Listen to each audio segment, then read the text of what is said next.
Happy Thursday. I'm back. I would do back again, but I don't need to go there. I've got my own little setup right here. In fact, I could probably move back here.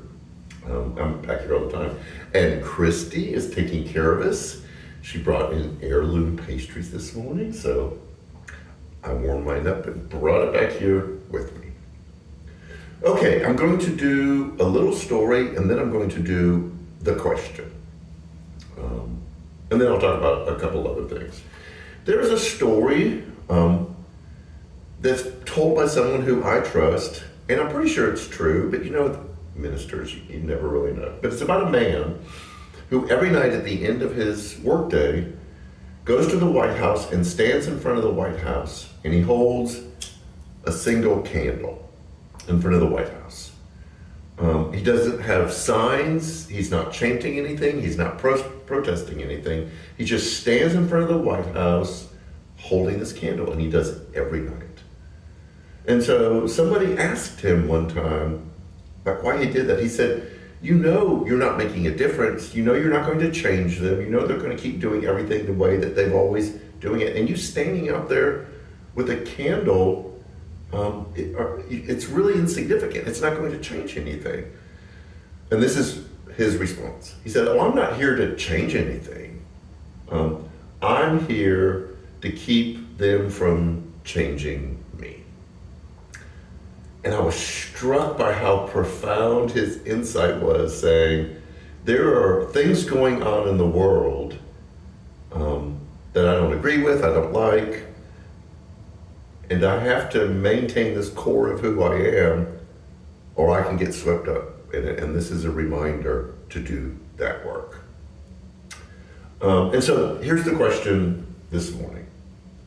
And it ties in with last week. Last week I talked about NCC, what kind of church it was when it started, and what kind of church it's going to be, and how we need to push against a culture that pushes us in a lot of different directions. And so the question for today is, who do you want to be? There's a lot going on in this world, especially after last week, and I don't really want to comment on that.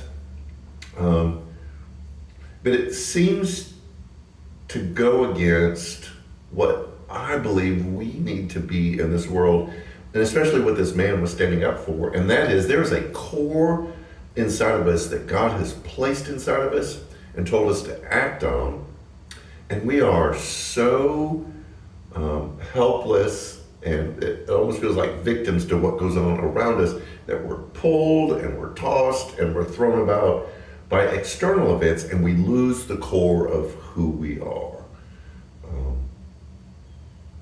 And I think that's why we're lacking unity and a desire to work together on things. And I'm not the only one, but I know we want this church to be different, but this church will only be different if we hold on to the core of who we are.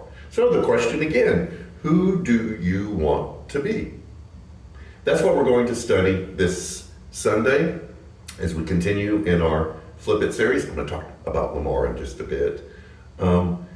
Is there are moments in our lives, things that happen in the world beyond our control. We can't do anything about the things that happen, but we have control over who we are in that moment. And I think this is a moment that's calling us to dig in and be who is at the core of us.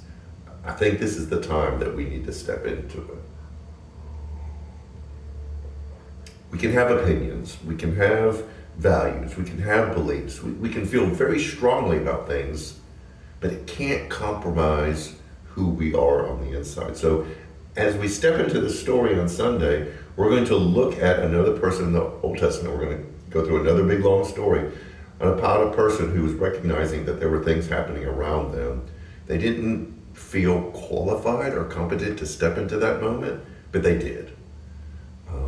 And so we have to make sure that our core is centered and grounded enough so when we do step into the moment, we do in a way that's healthy and productive and right. And so I'm not going to talk about a whole lot that's going on in our country right now. but it will be very applicable to how we live into this moment. I'm so grateful for Lamar working out a very tight schedule to come and preach to you all this past Sunday. He was fantastic, and I know you know that. I've already watched it. He was fantastic. I know that. For those of you who have been here when Lamar was here, it was just warm and comforting to see him back. For those of you who had never heard Lamar preach before, you can see why Janet and I wanted to come and be a part of this church.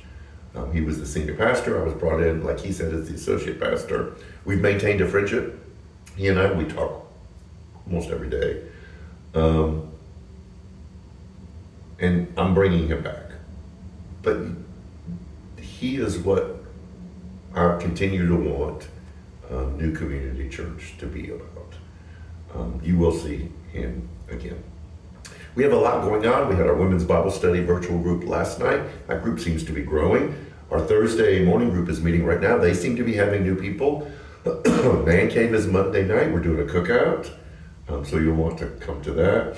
The work day that was scheduled for this Saturday had to be moved because of some complications, but watch for the dates for that. Grief Share is meeting on Monday nights. If you haven't joined them, it's not too late. You can still join them in Grief Share. And then we'll have some other things that we're cranking up too. I need to get back to this, my devotional time, and get back to that. Equally devotional. And so Sunday, I hope to see you as we talk about who are we going to be in a time like this. That's the hint for Sunday. And to be grounded enough and know who we are enough that we cannot be changed by what's going on around us, but we change what's going on around us. So have a great rest of the weekend, and we'll see you Sunday.